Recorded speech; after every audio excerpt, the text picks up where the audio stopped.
Expectation versus reality, the biggest letdowns in history. At around 5 p.m.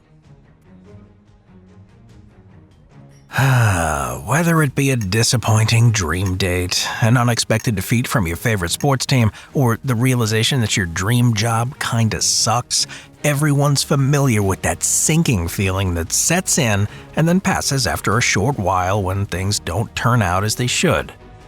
For some of our ancestors, however, the difference between the expectation and the reality proves so great and so lethal that they wouldn't have even had time to ponder it. The Gallipoli Campaign, World War I. At the beginning of World War I, troops were reassured by family, friends, and comrades that it would all be over by Christmas, a naive prediction that illustrated the extent to which they romanticized, ignored, or were simply just ignorant of the true, harsh reality of war. Yet it was an optimism that continued to be shared by the generals and officers of the British Army, even after Christmas 1914 had passed, with no end in sight to the carnage. This was personified by the military strategists of the disastrous 1915 Gallipoli Campaign. Among them, Winston Churchill, who believed that a single operation could break the deadlock of trench warfare on the Western Front and possibly end the war. The plan involved removing the Turkish Ottoman Empire entirely from the picture by sending a naval and military detachment up the Dardanelles Straits to capture its capital at Constantinople. In addition, a victory would also open up a greatly needed supply line via the Black Sea to the Russians fighting in Eastern Europe.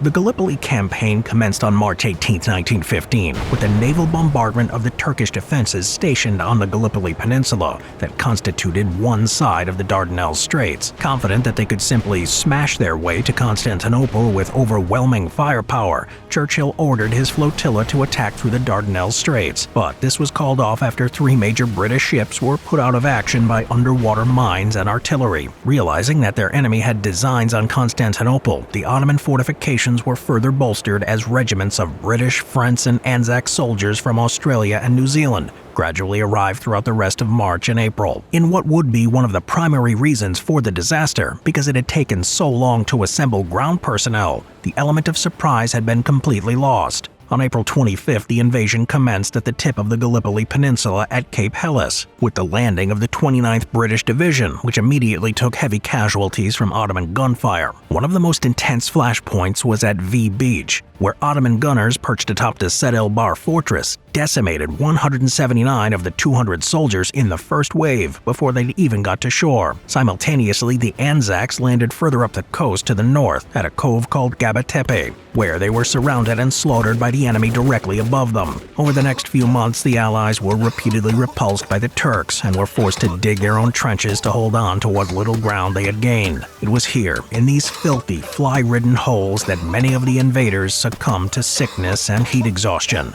By the time summer had passed over into winter, they began to suffer from frostbite. The Gallipoli Campaign, which had cost the Allies a staggering 220,000 casualties, was mercifully terminated with an evacuation operation carried out in December 1915 to January 1916. The Warsaw Uprising, World War II.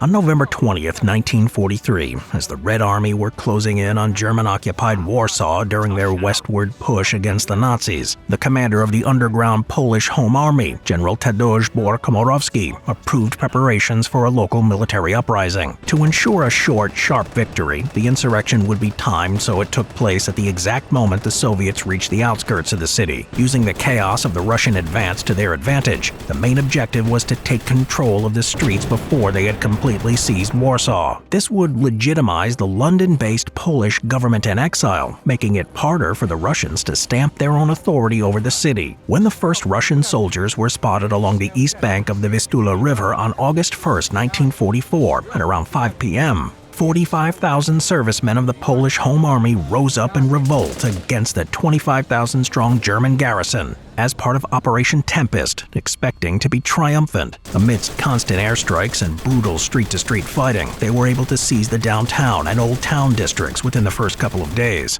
but the Germans soon reorganized, and by September 2nd the revolters' hard-won gains were lost, with the last Polish soldiers fleeing through the sewers. Hope was revived in mid-September when the Red Army finally took the Praga district. However, instead of crossing the Vistula River to take the rest of Warsaw, the Russians made the surprise decision to halt their advance, sounding the death knell for the rebel movement. While some historians argue Soviet forces were too stretched to continue the assault, others have claimed that it was deliberately halted to prevent the pro-Western Polish government in exile from establishing a foothold. This is supported by the fact that Stalin, who had a pro-Soviet Polish government in waiting, chose to resume the campaign in January 1945, months after the remnants of the Polish Home Army had been crushed by the weakened Germans. He also forbade the Americans and British from airdropping weapons, food, and other supplies to the beleaguered insurgents. In the aftermath of Operation Tempest, which lasted from August 1st to October 2nd, 1944, the Germans took revenge on the civilian populace, and upwards of 180,000 men, women, and children were slaughtered in violent reprisals. The Spanish Armada. By the late 16th century, the tension between Protestant England and Catholic Spain had reached an all-time high. The division had originated in the early 1530s when King Henry VIII of England had wanted to divorce his first wife, the Spanish princess Catherine of Aragon, after she failed to produce a male heir. When his request was denied by the Catholic Church in Rome, he broke away from the Holy See and formed his own church, the Protestant Church of England. After Henry died, his daughter Queen Mary I tried to mend relations with the Catholic Church by marrying Philip II of Spain, who was prevented from ruling the English realm by Parliament. When Mary died childless in 1558, Philip, who had started to believe he was destined to convert England back to Catholicism, tried to marry her fervently Protestant sister Queen Elizabeth, but she rejected his advances. Further hostility was fermented between the two superpowers when English buccaneers began pillaging Spanish vessels in the recently discovered Americas. The last straw came when Elizabeth openly supported a Protestant uprising in the Netherlands against Spanish occupation in the 1560s, prompting Philip to begin the construction of an armada of ships in 1584 that would save England from its heretical queen.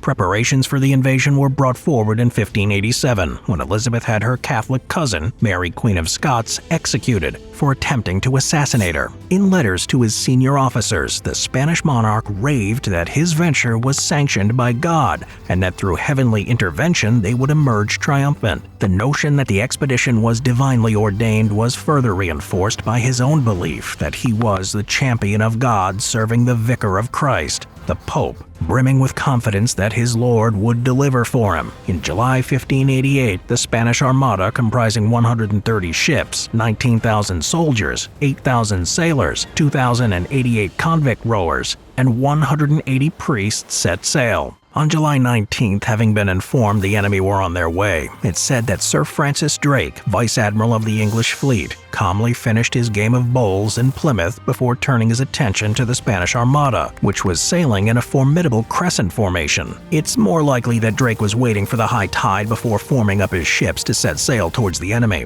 With Lord Howard of Effingham in overall command of the English fleet, the showdown commenced in the English Channel with a 5-day-long cannon battle with very little to show for it. However, the tide turned on July 27th, when the Spanish Armada docked at Gravelines, near modern-day Calais, to resupply and pick up additional reinforcements. In a genius tactical gambit, the English packed 8 old wooden ships with gunpowders, set them alight, and then sent them careening towards the huddle of stationary vessels. In panic, Spanish ships fled or collided with each other in the darkness to avoid being burnt to a crisp, and the defensive crescent formation broke down, leaving them isolated and vulnerable to attack. With the English Channel blocked by Drake's war galleons, the scattered Spanish were forced to head north to Scotland to escape, and many were sunk as the faster English ships followed them in pursuit. As they rounded Scotland, many were destroyed by a violent storm, and when the starving survivors alighted on the shores of Western Ireland thinking they would receive Catholic hospitality, they were all massacred.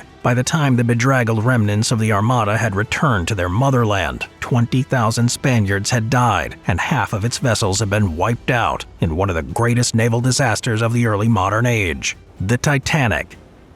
In 1908, officials of the White Star Line shipping company announced that they were going to embark on their most ambitious ocean liner project to date. With an overall length of 882.5 feet and weighing in at over 46,000 gross tons, it featured an onboard gymnasium, swimming pool, hospital, grill, and garden. When the RMS Titanic was completed in the shipyards of respected shipwrights Harland and Wolff in Belfast in February 1912, it was considered the largest and most luxurious ship ever made, and was universally acknowledged as being absolutely unsinkable. On April 10, 1912, to much fanfare, the floating behemoth set off from Southampton for its maiden voyage with the intention of picking up more passengers from Cherbourg, France and Queenstown, Ireland, before sailing across the Atlantic Ocean to New York City. The ill-fated cruise did not get off to the most auspicious of starts, though, for as she cleared the harbor, displacing 66,000 tons of water, the resulting suction tore the American liner, the SS New York, from her moorings, causing the two to nearly crash into each other.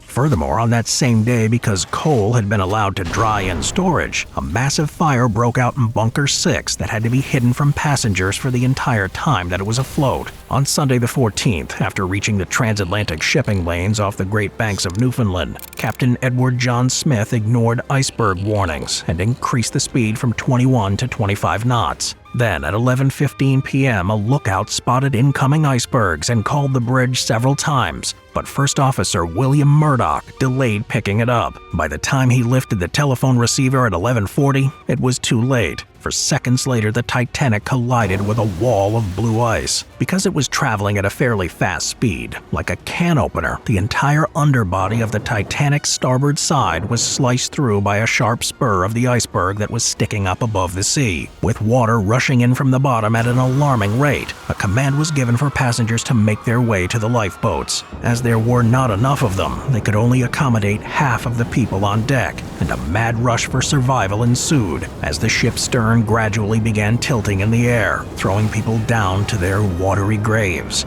Of approximately 2,200 passengers, 1,500 perished in what is considered the most devastating maritime tragedy of the 20th century. The infamous Titanic really lived up to the expectation of grandeur and luxury, didn't it? Though if there were any notions of it being unsinkable, then reality hit really hard. The Maji Rebellion. In 1891, Germany proclaimed Tanganyika, better known today as Tanzania, as part of German East Africa. Over the next 20 or so years, the indigenous population were forced into servitude by their colonial overlords, who required their subjects to work exhausting hours on the government-owned cotton fields, while only being paid the equivalent of 35 cents a day. The Germans were particularly hard taskmasters who would regularly dole out lashes of the whip if they caught any of their workers straightening their backs or taking breaks from tilling the fields with their hoes. In late July 1905, as the despised cotton plants were reaching full bloom, two village elders from southern Tanzania led a crowd of followers to one of the ripening fields, and for all to see, they ritually uprooted 3 cotton plants and threw them to the ground, setting in motion the Maji Rebellion. Leading the charge would be Kinjeketile Ngwale, a witch doctor from the northern village of Ngarambe, who claimed to be possessed by the snake spirit Hongo, and a disciple of the arch-god Bokero, who was worshipped at shrines by the local inhabitants. To prepare them for the upcoming conflict, Ngwale offered his followers a special potion called Maji, or war medicine, which he guaranteed would turn German bullets into water. To obtain this potent elixir of protection for their own clans, tribal chiefs from all over the country flocked to the holy man's humble hut to procure the magic water and magic seeds required to brew it. Having caught the conquerors off guard, initially the rebels were very successful, and this reinforced their conviction that the Maji had made them invincible. Intoxicated by their perceived indestructibility, they speared to death 5 German missionaries on safari and burnt alive a small German garrison who were trapped inside the flammable confines of a traditional thatched hut. Nevertheless, momentum would soon slow down when the authorities in Berlin called in a detachment of 200 Marines to put a stop to the pandemonium, which came to a head on August 30th, 1905. Starting from dawn, hordes of Pogoro and Ngindo tribesmen, convinced they were bulletproof, approached the village of Mahenge, where trees were strung with the hanging bodies of their countrymen. When the warriors reached within 1,000 meters, German commander Captain Hassel gave the signal and they were cut down with machine gun fire.